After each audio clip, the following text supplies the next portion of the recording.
We will now look briefly at some of the objections that are leveled against belief in a supernatural personal devil by Christadelphians. The first such objection argues that such a belief is unscientific. Surely we in the 21st century, living with the marvels of modern science, have outgrown belief in mythical monsters such as Satan. But this talk of a mythical monster is misleading. The biblical Satan is an angelic being. Christadelphians believe in angels, so by their own standards, belief in Satan cannot be unscientific. A second objection commonly heard is that the doctrine of a personal devil is polytheistic.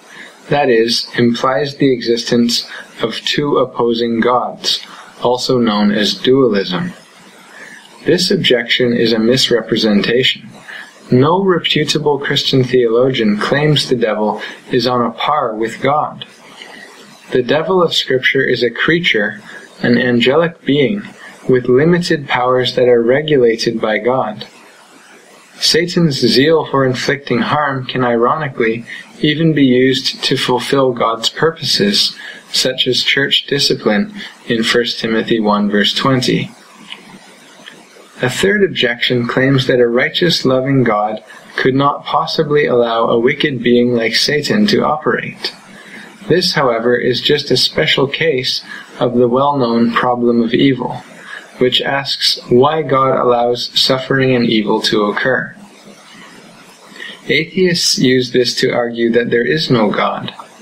However, all Christadelphians would agree that God and wickedness can and do coexist.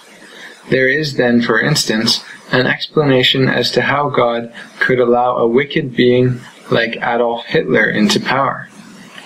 But the same explanation would also apply to a supernatural Satan, the difference being only one of degree.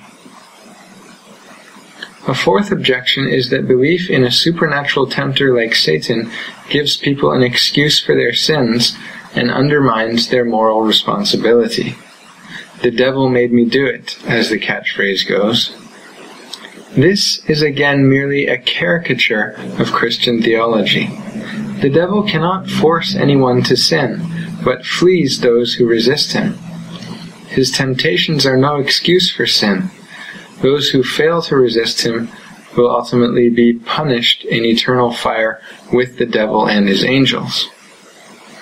A fifth objection is that the Bible does not tell us details of Satan's origin, or when, how, and why he allegedly rebelled against God. It must be admitted that there is very little information on record about this, and much of what we do have is in the symbolic language of the Apocalypse.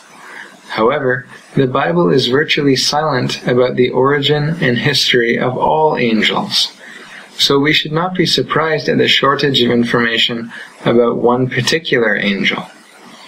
That God has chosen not to reveal certain details is no excuse for denying what he has revealed. Other objections are leveled against the idea that Satan is an angel. How could an immortal being sin and be destroyed? The Bible teaches that angels in their proper estate are sinless and deathless. But the Bible does not tell us when or under what conditions God granted them immortality.